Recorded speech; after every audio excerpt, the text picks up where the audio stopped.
This is part 2. If you were Celeste, would you walk away or fight for Adrian? Let's go. I didn't sleep that night. I lay in bed next to Nathan, staring at the ceiling, replaying what I'd seen over and over. Adrian's head thrown back, Julia's hands on his skin, the way he'd moved against her like he was starving and she was food. Melissa was in San Francisco at some yoga convention. I'd heard her mention it at the bakery 2 days ago. She'd be gone for a week. Adrian hadn't even waited 24 hours.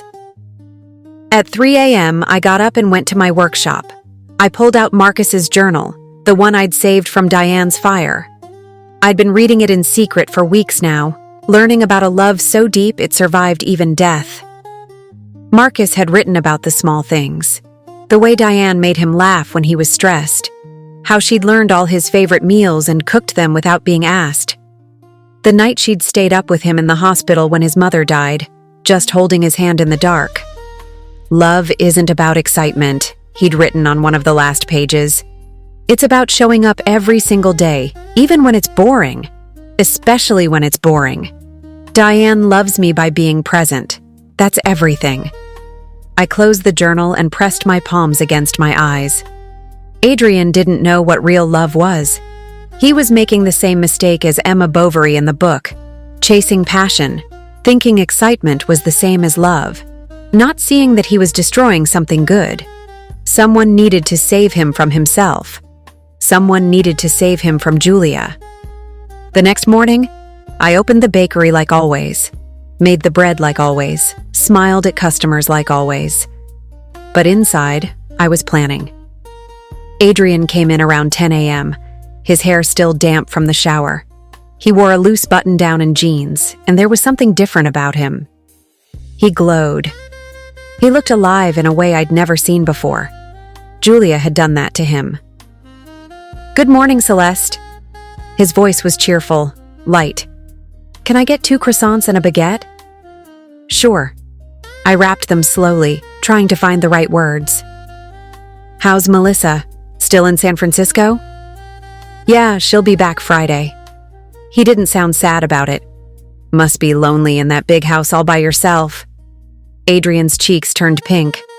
"Oh, you know, I'm keeping busy." "I bet you are," I thought. "Adrian," I said carefully, handing him the bag. "Can I ask you something?" "Of course." "Are you happy? Really happy?" He blinked, surprised by the question. "That's kind of personal, Celeste." "I'm sorry, I've been married a long time, and I know what it looks like when someone's trying to convince themselves they're happy. I see that look in the mirror every day." Adrian stared at me, his smile fading. "I don't know what you want me to say. I want you to be careful, that's all." I leaned closer, lowering my voice. "Julia Reeves has a reputation. She goes through men like they're nothing. And you deserve better than that. How do you know about Julia and me?" His voice was sharp now, defensive. I'd said too much. "I don't know anything," I backtracked. "I'm just worried about you, as a friend." Adrian grabbed his bag and headed for the door. Then he stopped and turned back. "You know what, Celeste? You're right. You do see that look in the mirror every day. Because you're trapped in a life you hate with a man you don't love. But don't project that onto me. My life is fine. Melissa is fine. We're fine." He left, the door slamming behind him. I stood there, my hands shaking, knowing I'd made everything worse. That afternoon, I did something I'm not proud of. I wrote a letter. I used old paper from the bakery, the kind with no logo.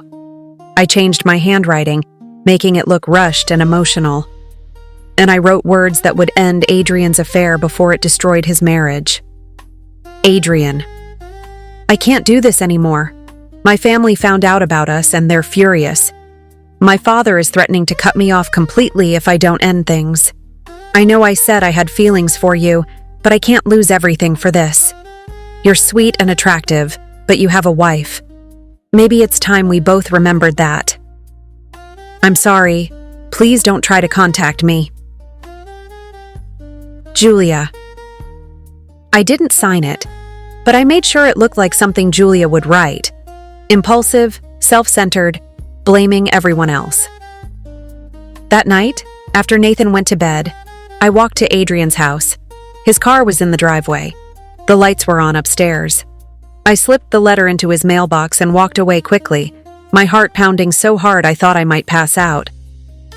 2 days later, I was working in the bakery when I heard shouting outside. Adrian stood at Julia's gate, yelling at the intercom. His hair was messy, his face red with anger. "Let me in! Julia, I know you're there! Just talk to me!" Julia's voice crackled through the speaker, calm and cold. "Adrian, my father's here. I can't see you right now. Because of what you said in the letter? We can figure this out. I'll leave Melissa. We can be together." There was a long pause. "Adrian, I think you misunderstood what this was. It was fun, but it was never serious. I'm sorry if you thought... You said you had feelings for me. I never said that. You're a liar." Adrian's voice broke. "You're a coward and a liar."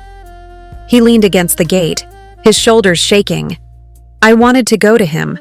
I wanted to hold him and tell him it would be okay. But I couldn't. Not without revealing what I'd done. After a few minutes, Adrian got in his car and drove away. I went back to kneading dough, telling myself I'd done the right thing. I'd saved him from a woman who would have broken his heart eventually. I'd protected his marriage.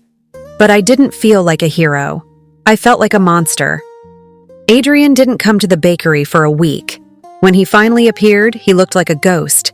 His eyes were hollow, his skin pale. He'd lost weight, probably from not eating, just drinking his feelings away. "Hi," he said quietly. "Can I get a loaf of sourdough?" "Of course." I wrapped it carefully, trying not to stare at him. "Adrian, are you okay?" "I'm fine." "You don't look fine." He laughed, but it sounded like breaking glass. "I made a mistake, Celeste, a really big one, and now I'm trying to fix it before Melissa finds out." "Does she know?" "No, she's still in San Francisco. I've been packing. I'm going to sell the house and move back to California. Start over." My chest tightened. "You're leaving?" "Yeah, it's better this way. This town, it was never right for me." He looked at me, and for a second, I saw real emotion in his eyes. "You tried to warn me about Julia. I should have listened." "Adrian, I found something actually. That antique camera I was restoring, the one I broke at Julia's house. I finally finished fixing it. I'm going to leave it here for Melissa with a note. Maybe she'll understand. Maybe she won't. But at least I tried." He paid and left before I could say anything else. That night, I couldn't stop thinking about him leaving, about Riverside going back to being boring and empty, about never seeing his smile again. I'd saved him from Julia, but I'd lost him anyway. The next morning, I baked a special batch of bread, my best work. 6 perfect sourdough loaves with a crispy crust and soft, tender inside. The kind of bread that makes people close their eyes and remember what it feels like to be happy. I put them in a basket with a ribbon and walked to Adrian's house. He answered the door in sweatpants and a t-shirt, his hair uncombed. Behind him, I could see boxes stacked in the hallway. "Celeste, what's this?" "A going-away gift." I held out the basket. "I know things didn't work out here, but I wanted you to know that someone saw you. Someone thinks you're special." Adrian's eyes filled with tears. "That's really sweet. Thank you." He took the basket, and our hands touched for just a second. "Do you want to come in?" he asked. "Have some coffee or something? I could use the company." I should have said no. I should have walked away. But I didn't. We sat in his half-empty living room, drinking coffee from paper cups. Most of his furniture was already packed. "Can I tell you something?" Adrian said quietly. "Something I haven't told anyone?" "Of course. I didn't love Melissa when I married her. I loved someone else. someone who left me for a better opportunity. Melissa was safe, supportive. She believed in me. So I said yes when she proposed, even though I knew it was wrong. And I've been trying to make myself love her ever since. He looked at me, his eyes desperate and sad. Is that terrible? Am I a terrible person? No, I said. You're human. We all make choices we regret. I thought Julia was my second chance, my chance to feel alive, but I was just trading one mistake for another. Adrian set down his coffee and moved closer to me on the couch. You're a good woman, Celeste. You stayed in a life you didn't want because it was the right thing to do. You help your neighbors. You make beautiful bread that makes people happy. That's real.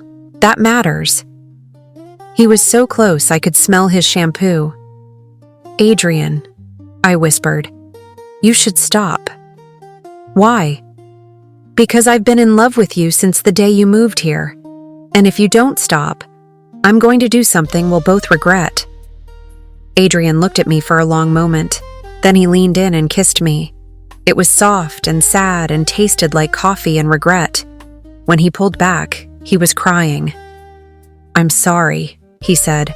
I'm so sorry. I needed to feel something real. Just once. I stood up quickly, my whole body shaking. I have to go. Celeste. Take care of yourself, Adrian. I hope you find what you're looking for. I left before I could change my mind. That night, Nathan asked me why I was so quiet. Just tired, I said. He nodded and went back to his phone. I wondered if he'd even notice if I told him the truth. If I said I'd fallen in love with someone else, would he care? Or would he just be annoyed that I was making his life complicated? We'd been married for 8 years. We hadn't had sex in 6 months. We barely talked about anything real. We were roommates who sometimes held hands at family gatherings. Was this what I'd given up Paris for? Was this all there was? The next day, I saw a cab pull up to Adrian's house. Melissa got out, looking tanned and energized from the convention. She grabbed her suitcase and yoga mat and headed for the door. I felt relief wash over me. Melissa was home. She'd find Adrian's note, see the restored camera, and they'd work things out. Maybe they'd stay. Maybe Adrian would realize that a good, supportive woman was worth more than passion. But 10 minutes later, I heard screaming. I ran outside. Melissa stumbled out of the house, her face white, her hands shaking. Help! Someone help! He's not breathing! I ran inside. Adrian lay on the kitchen floor, his lips blue, his eyes open and staring at nothing. A piece of bread sat on the table, one of my loaves from the basket I'd brought. He'd broken off a piece and tried to eat it, and it had killed him. Call 911. I dropped to my knees beside him, starting CPR, but I already knew it was too late. Melissa paced behind me, sobbing. I came home early to surprise him. I walked in and found... The paramedics arrived. They confirmed what I already knew. Adrian was dead. The coroner said he choked on the bread. It got lodged in his throat, and by the time Melissa found him, it had been too long. Not poison, not Julia, not betrayal. My bread, my gift, my love. I'd killed him. The funeral was small. Adrian's family came from California. His mother, his brother, a few cousins. They all looked confused, like they couldn't understand how someone so young and alive could just stop being alive. Melissa stood at the grave, completely broken.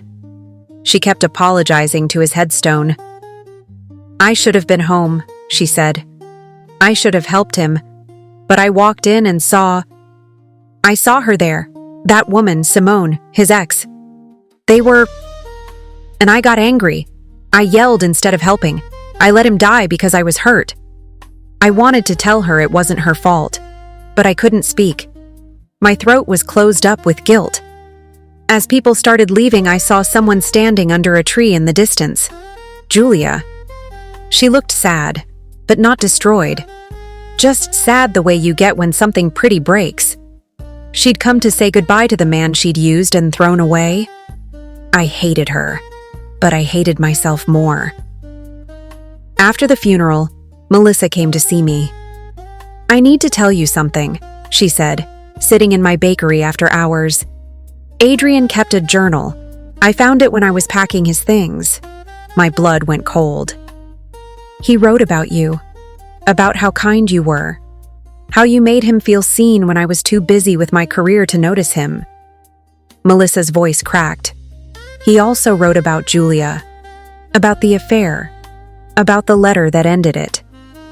She looked at me with red, exhausted eyes. "He knew it wasn't really from Julia. He figured it out the day before he died. He wrote that only one person in Riverside cared enough about him to do something like that." I couldn't breathe. "He knew it was you, Celeste, and he forgave you. He wrote that you were trying to save him, even though it was wrong. He wrote that you were a good woman, making bad choices for good reasons." Tears ran down my face. "Melissa, I'm so sorry. I never meant—" "I know." She stood up. "I'm leaving Riverside. I can't be here anymore. Everything reminds me of him, of what I lost because I was too focused on my own success to see what I had." She walked to the door, then stopped. "We were both in love with him, Celeste. We both thought we knew what was best for him, but neither of us ever asked what he wanted. We just decided for him, and that's why he's gone." Melissa left. I sat alone in my bakery, surrounded by bread, knowing she was right. 6 months later, new neighbors moved into the Sutton house, a young couple with a baby. Happy, loud, full of life. Nathan was excited.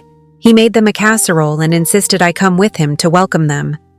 The husband was handsome, with kind eyes and an easy smile. He reminded me a little of Adrian, and I felt that old familiar pull, that curiosity, that desire to know his story, to write myself into it, to be someone important in his life. But this time I recognized it for what it was. Not love, obsession. "They seem nice," Nathan said as we walked home. "Yeah," I said. That night, I took Marcus's journal and Adrian's note, the one Melissa had left for me, and I burned them both.